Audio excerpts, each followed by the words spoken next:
Welcome back to Saturday Skirmishes, Commanders. We've got Ultra here, using his nuke orbiter. Crimson Jupiter, bringing some laser traps, with a little cannon and missile squib. And Plaus, playing his avoider. On the other team, we have Tapeable, using his mine layer slash nuke orbiter. Lasered Hide, bringing once again his railfan. And Mako, back with his ominous looking missile orbiter. So, straight off the bat here, we've got Tapeable, launching a bunch of mines at Ultra, dealing a lot of damage, only taking a fraction of that amount himself. With Zemeko adding to that total with a bunch of missile volleys. So Ultra not looking too good for the start of the game here.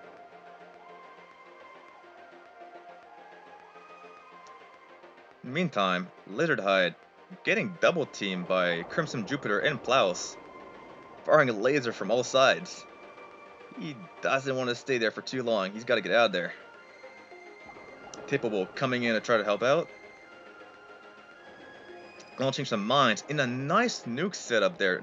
That was a perfect lineup, taking out one of the traps.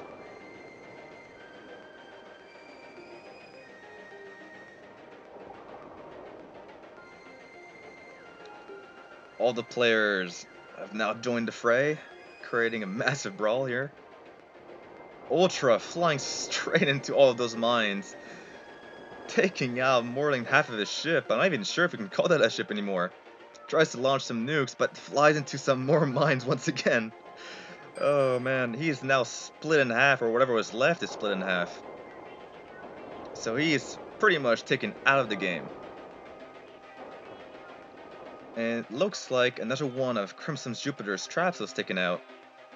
Or the two that were left were taken out, which only leaves Plaus in a 1v3. Crimson Jupiter actually still has that little cannon slash missile squib thing, but I'm not sure if he's still able to maneuver it.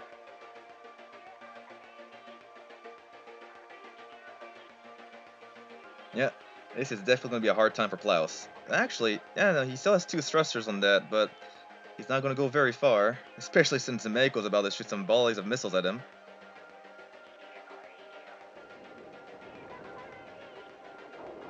He does have some point defense.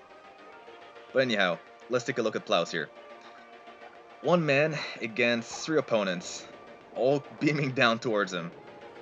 At least he is playing an avoider, so he has some better odds than any other archetype at avoiding taking damage, but still, it's going to take one hell of a amount of effort to get out of there.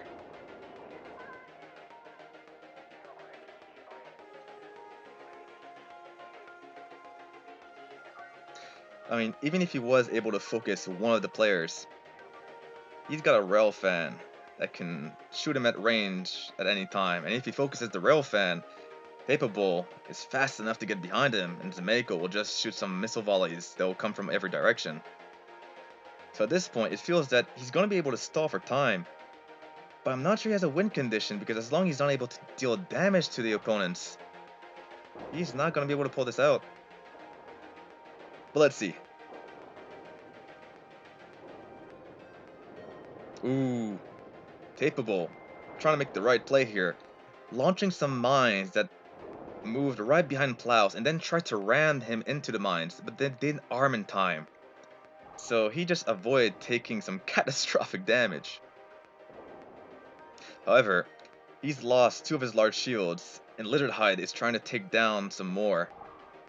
And it's, oh well, and speaking of, his reactor is gone, so he still has most of his engine clusters. And even that's gone now. Recognizing that he doesn't have a win condition, he forfeits the battle. Team 1 wins. For our next match, we got the same players on both teams. Lizard Hide, Tapeable, and Zemeko on Team 1. With Zemeko bringing a dangerous looking flak wall designed by Kawa. Plaus using his Track-to-Beam railfan.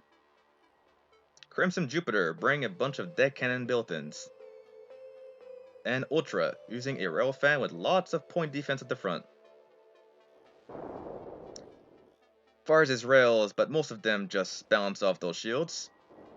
Tapeable firing lots of 9s at Plaus, who in turn fires back his rails, and somehow doesn't snipe out the reactor.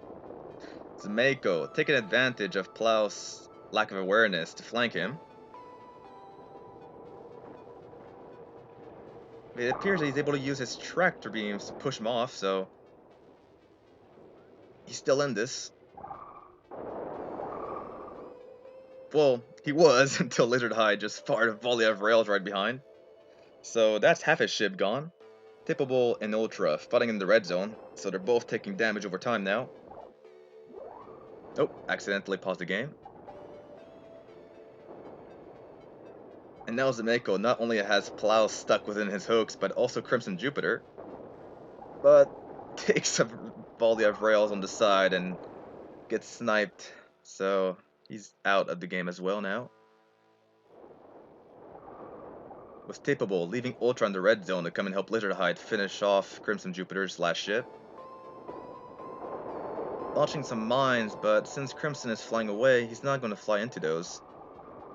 However, that nuke lineup, once again, does massive amount of damage and takes out the command room. So Crimson Jupiter's last ship is, well, no longer in this match. Zameko appeared to have some kind of fire in one of his modules, so he loses 1/3 of his ship. But even though, I'm not sure that's going to make a lot of difference now, since Ultra is going to be fighting this 1v3 all by himself.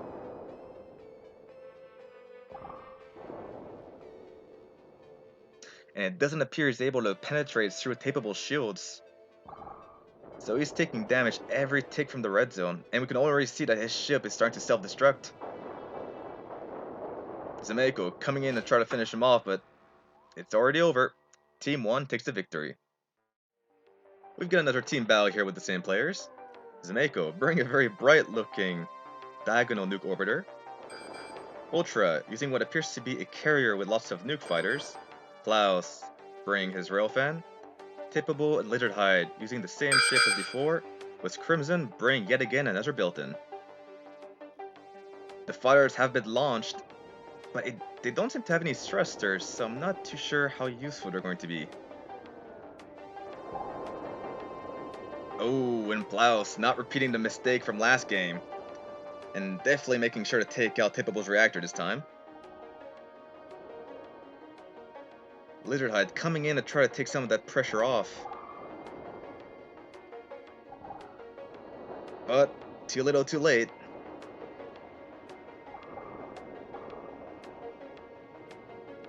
And Plaus here, trying to flip Lizardhide over. He does have lots of thrusters, so he should be able to mostly counteract the tractor beam's effect. Ultra's fighter just being destroyed by all those volleys of missiles. Oh, Plaus is flipping Lizardhide and gets a perfect side shot, taking out his command rooms.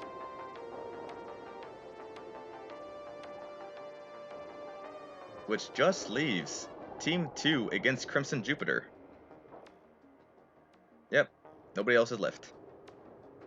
Not too sure how well Crimson is going to fare against the tractor beams. Plaus is just going to be able to flip him over all over the place as he likes, as he sees fits.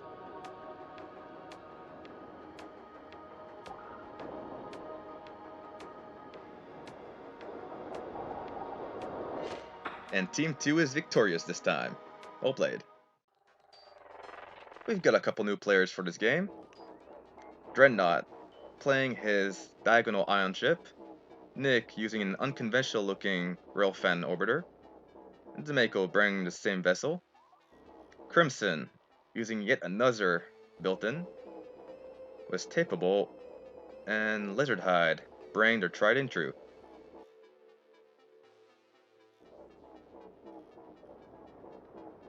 Zameko getting some good first hits there, but gets stuck on the asteroid and has the entirety of Team 2 right behind him now. That is one precarious position right there, especially since he just lost in the reactor. It's Something tells me he's not gonna be long for this world. Oh, I do like how all the lights turn off when the ship is destroyed. That's pretty neat. Nick trying to get away from Tapeable,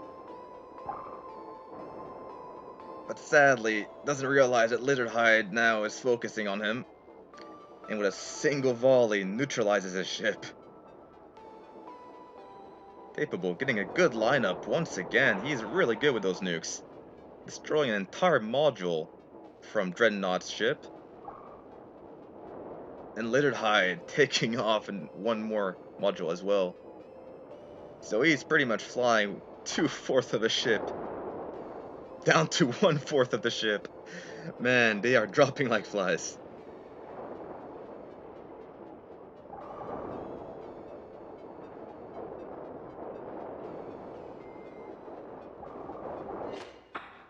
And Team 1 takes the victory. For today's final match, we've got Gleaton taking Flos's place. Crimson Jupiter playing the Monarch, probably one of the better built-ins in the game. Dreadnought using his own nuke orbiter. Mako using the same ship. Nick playing a different railfan with some nukes. Gleaton using his nuke stick and a minifan.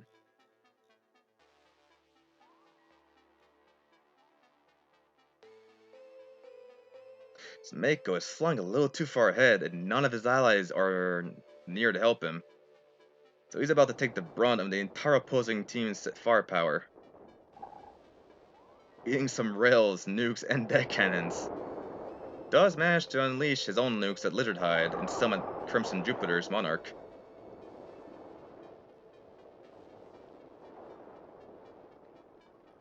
Ooh, Nick nearly having one of his nukes take out one of Lizardhide's engine clusters.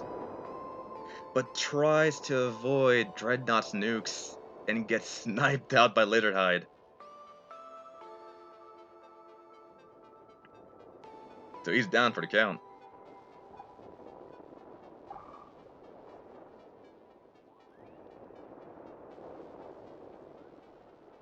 Dreadnought taking out most of Zemeiko's nuke launchers on the right side, but gets stuck on the rock for doing so. And Zemeiko takes out half of Lizardhide's ship with a nicely placed volley of nukes. Crimson Jupiter now slowly drilling Gleaton's nuke stick. That will take a while since it has a lot of cockpits.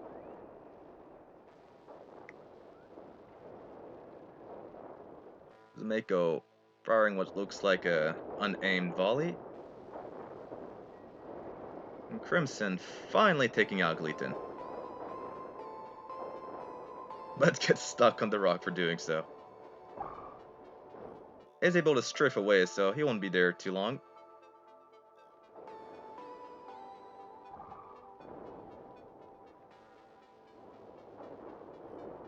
Which just leaves Zemeiko against the entirety of Team 1.